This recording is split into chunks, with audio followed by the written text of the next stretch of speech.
The Tao of Self-Confidence, episode 653. Welcome to the Tao of Self-Confidence, where I share stories of amazing women who have discovered their inner journey to self-confidence. Visit our website at thetaoofselfconfidence.com. Your inner journey to self-confidence awaits. Well, hello, friend. Welcome to the Tao of Self-Confidence, where I share stories of amazing women who have discovered their inner journey to self-confidence. I'm your host today, Sheena Yap Chan, and today I have an amazing lady on the show today. She is an artist in Jakarta, and I'm really excited to have her on and share her story with us today on self-confidence. So without further ado, I'm going to introduce you to Ika Vantiani. Ika, how are you doing? Maybe you can fill in a little bit more about yourself to the listeners. Sure.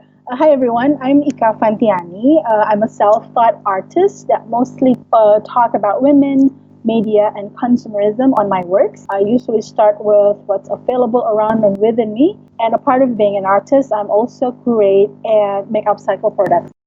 Awesome. Well, thanks for sharing that. And Ika, what's your cultural background? I'm Indonesian with half Arab and half Japanese parents. I live and work in Jakarta at the moment. Thanks for sharing that. And what would be your favorite self-confidence quote? I think my favorite self-confidence quote is actually something to do with feeling fearless. The quote will be from Luvi Anjay. She said that people think about the word fearless to mean without fear, but I see it to actually mean with fear, but you did it anyway. Thanks for sharing that.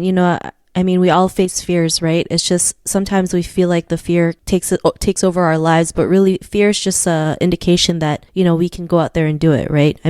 Obviously there's certain things that we do fear and we have to think about it before, we do stuff like maybe skydiving or something or jumping off a cliff. But when it comes to going after what you want, it's just an indication that, you are meant to do greater things, and once you step over the other side of fear, then the magic happens. So thanks for sharing that great quote. And in your own words, how do you define self-confidence?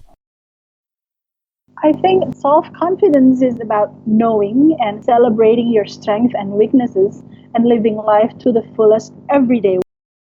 Thanks for sharing that. And I like how you mentioned, your weaknesses and strengths, because a lot of us, with our weaknesses, we feel like it's a bad thing, not realizing that's a part of who we are, and it can also be a good thing, right? We have to embrace everything about us, the good, the bad, the ugly. And the more we can do that, the more we can be our true selves, our authentic selves. So I really love that definition that you mentioned. And Ika, what was your life like before your discovery of self-confidence? I think this is a very interesting question because I do not see myself or have that moment before after if we talk about self-confidence, but I found self-confidence because I tend to mostly do whatever the thing that I want to do or can do, so I think it's not necessarily because also I feel confidence most of the time, but more about if I do not do this now, I may never get the chance to do this ever again. Like carpe diem, seize the day. It's more like in that spirit to me.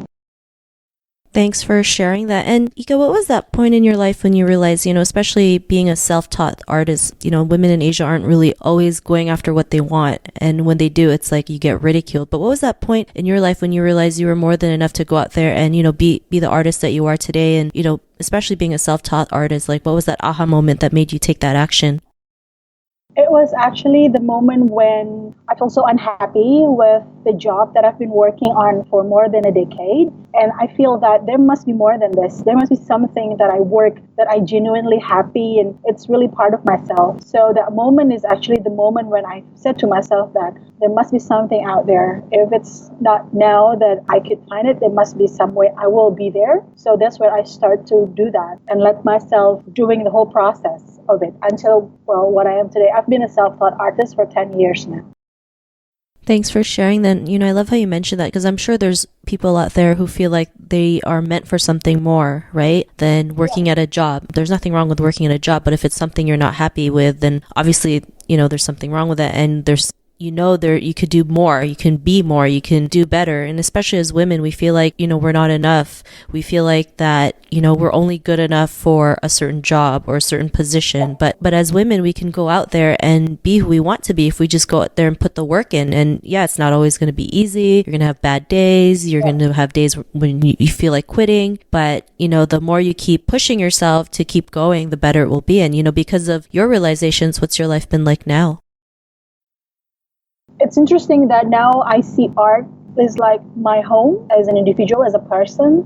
Like I finally find a world where I could completely be myself. Completely being myself means that I could be really honest in terms of the way I explore my feelings, my creativity, my ideas, and even the way I explore choices in my life. I mean, through art, I feel that all the message that would like to convey to other people have its outlets. And I feel really grateful to be able to finally feel that. Thanks for sharing that. And that's great. You have, art as your platform to speak your voice, speak your truth, and be your authentic self. As, we all have different platforms that we can use to go out there and spread our voice and spread our message. And for you, art is yours. I mean, for some people it might be dance. For some people it might be doing videos. But, the best part is learning to figure out what works for us. And I'm glad that you're able to find that. And, to the woman who's listening to your episode, she may be in her own journey to self-confidence. What would be that one tip you would give to her? Know your strength and working on it like really hard and focus on that. And I think that by focus on your strength, it's going to also develop the way you see yourself and the way you value yourself. That actually like the foundation to actually keep moving forward on whatever happened and believe in yourself. Thanks for sharing those great tips. And if our listeners wanted to get to know a little bit more about you and what you do or check out some of your artwork, is there any links or social media profiles we can connect with? I'm mostly now at Instagram. I'm still developing my website. My Instagram handle is Vantiani, Vantiani. Awesome. Well, thanks for sharing that. And to our listeners, if you want to connect with Ika, you can also head on over to thetaoofselfconfidence.com and search for Ika's name. Her show notes will pop up along with everything else that we talked about. And I really just want to thank Ika today for taking the time to share her story and tips with us on self-confidence. So thank you so much, Ika. Thank you so much, Ina. It was really great having you on the show, so thank you again. And to our listeners, be on the lookout for another new episode of another amazing woman's journey to self-confidence, and we'll talk to you soon. Bye for now. Thank you for tuning in to another amazing episode of The Tao of Self-Confidence. Get your free audiobook by visiting our website at thetaoofselfconfidence.com. Your inner journey to self-confidence awaits.